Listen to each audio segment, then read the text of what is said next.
A veteran deputy sheriff investigates reports of children singing in the woods around an abandoned coal camp.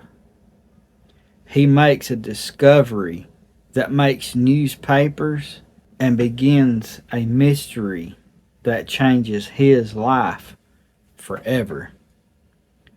What did he find? Was it gold, some lost history, or something much more sinister?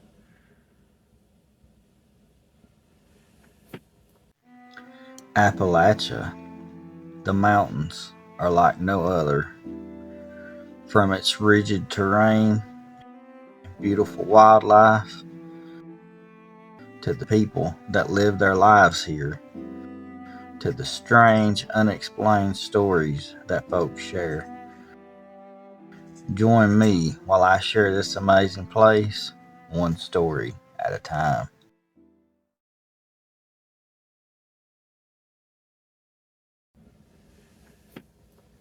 Today's story was sent in by our brother Cody Lamb from Cody's Imaginary Appalachia.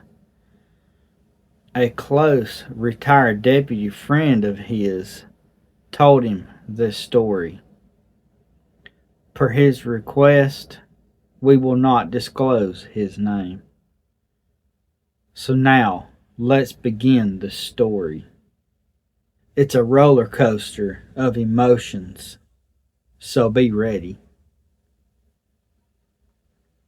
The deputy worked for Harlan County, Kentucky for 28 years, retiring in 98.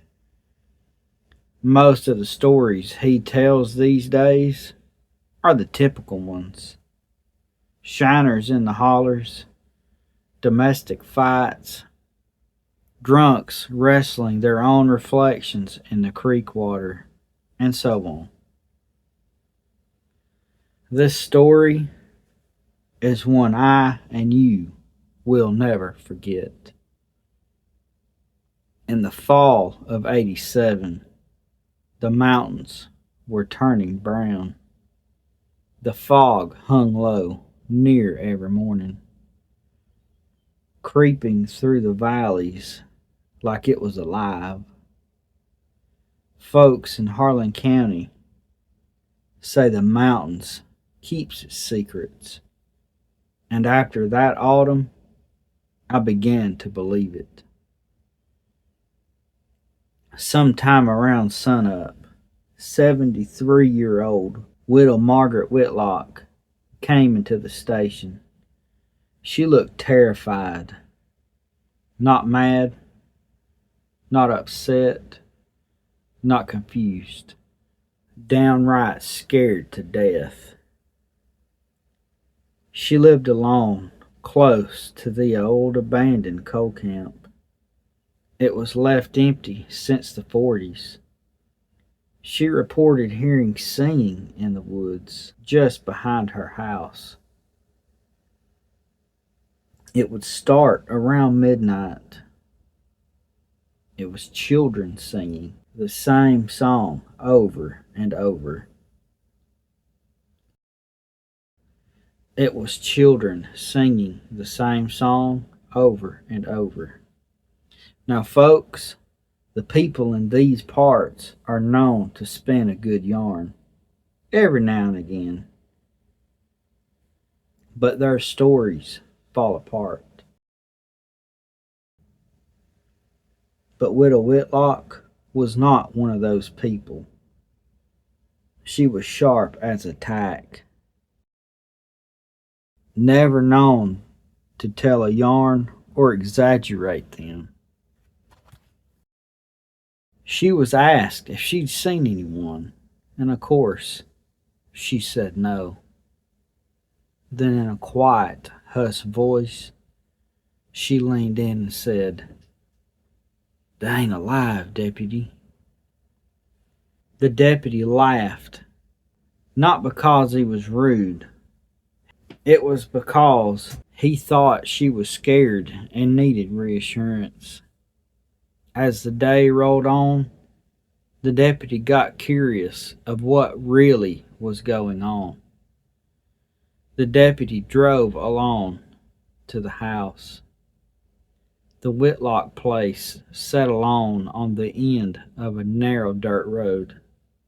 Beyond it was miles and miles of hardwood forest, and what was left of the old mining camp. The miners left years ago after a tunnel collapse killed 11 men. Most people avoid the area, not because of haints. Instead, the woods are so thick and easy to get lost in. Sometime around 11:30, the widow went inside and locked her doors up tight. The night was still and calm. And then midnight came, and it began. Singing, faint at first, far off among the trees. One child's voice, then another, then even more. A slow, mournful tune, like a church hymn remembered by someone who'd forgotten the lyrics. The sound drifted through the darkness. I stood, every hair on my arm rose. The singing wasn't moving towards us, it was moving deeper into the woods, almost as if it wanted to be followed. Against my better judgment, I grabbed my flashlight and started walking. The forest swallowed the beam. The further I went, the quieter the world became. Soon, the singing was the only sound left. Then I noticed something. The ground beneath my boots wasn't covered in leaves or grass. It was bare, as though hundreds of feet had walked that path for years. The trail led towards the abandoned coal camp. I found the first building around 12:30. The rotten old shell of a company store, then a bunkhouse, then the ruins of a church. The singing grew louder and suddenly stopped. Nothing, just dead silence. The deputy swept his flashlight around. Nothing. Then he saw them, standing between the trees. Children. 6 of them, boys and girls. Pale figures in old-fashioned clothes, transparent, glowing, just standing there, watching in silence. The officer recalled thinking, they must be real. Maybe local kids messing around. But then the light passed over them and the beam went straight through. Not around them, through them, like a mist. The officer's stomach dropped. One of the girls stepped forward. She couldn't have been more than 10 years old. Her dress looked like something from another time. She pointed into the darkness behind her. The officer should have run, like any sane person would have. Instead, he followed where she pointed. About 50 yards into the woods, He found a collapsed stone foundation. Hidden beneath vines and brush was an old cabin, long gone. The moment he stepped inside the outline of those stones, the temperature fell. He could see his breath. Then his flashlight just died. Fresh batteries drained. The darkness felt thick around him, heavy like water.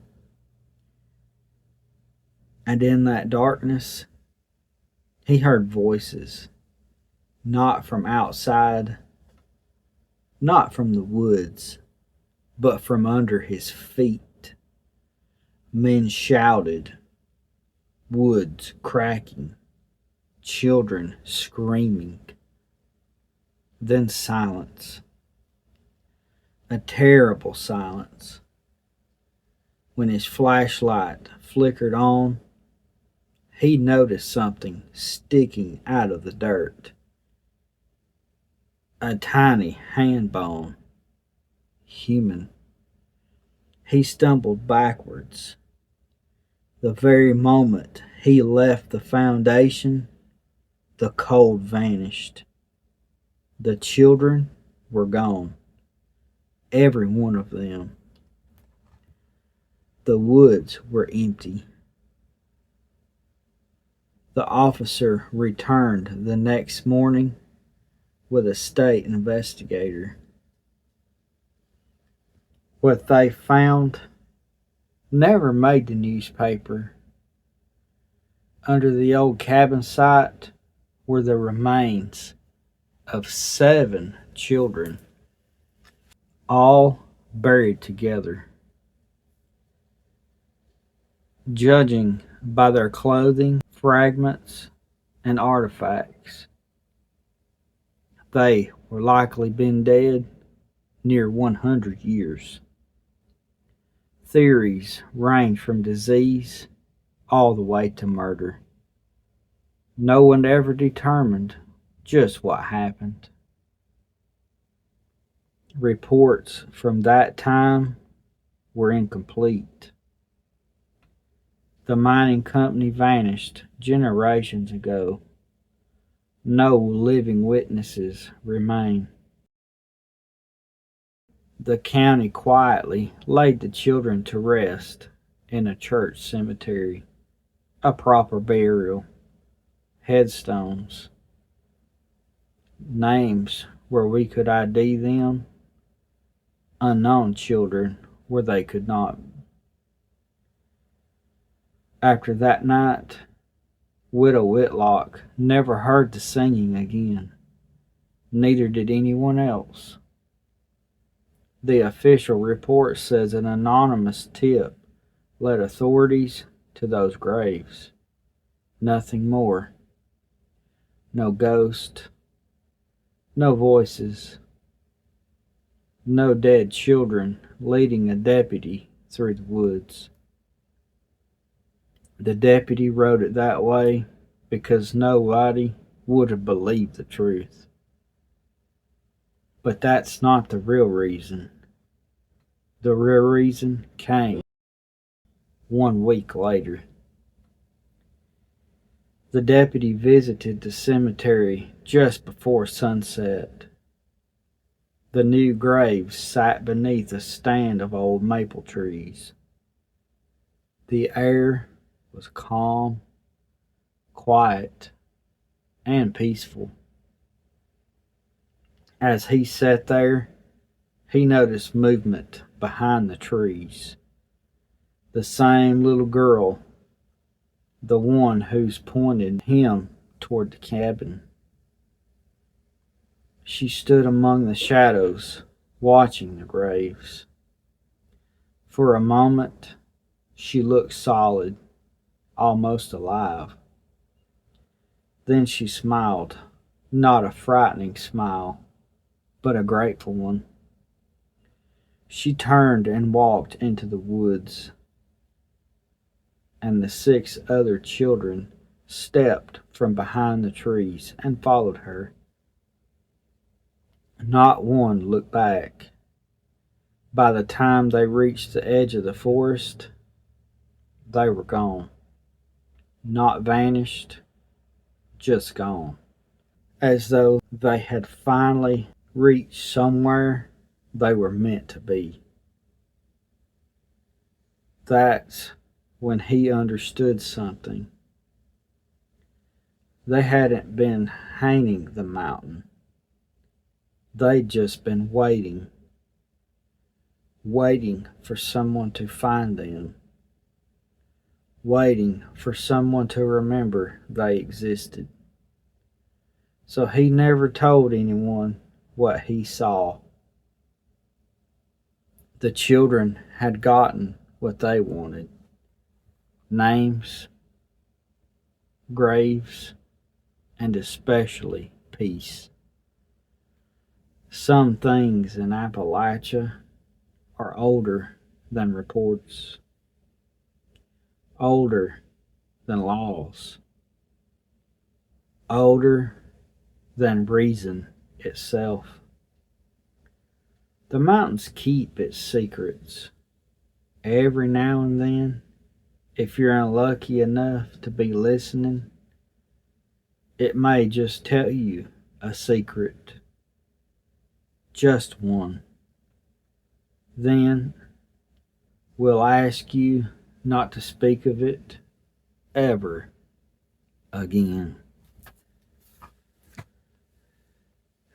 Now, folks, I must say, this was a truly bizarre experience.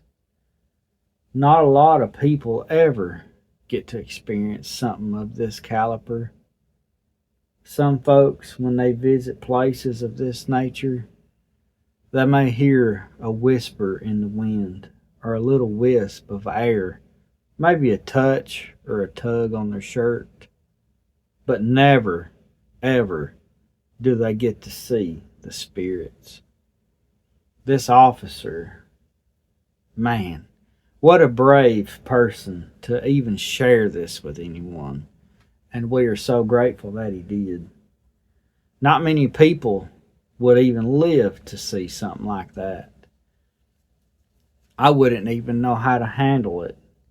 The spirit of 7 children appear, with one leading the way to where you would eventually find their remains.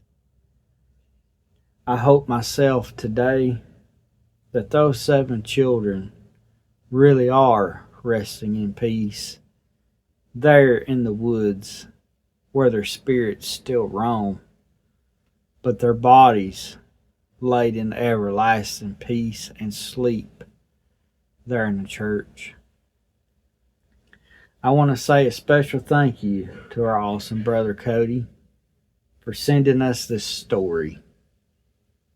It's a truly special, one-of-a-kind story, and we are ever so grateful to be able to share it with you folks. Folks, I want to thank you for sitting and listening to the story of the sheriff's deputy and the spirits of the 7 children. Well, we appreciate you listening. We love you to pieces. And I'll see you next time.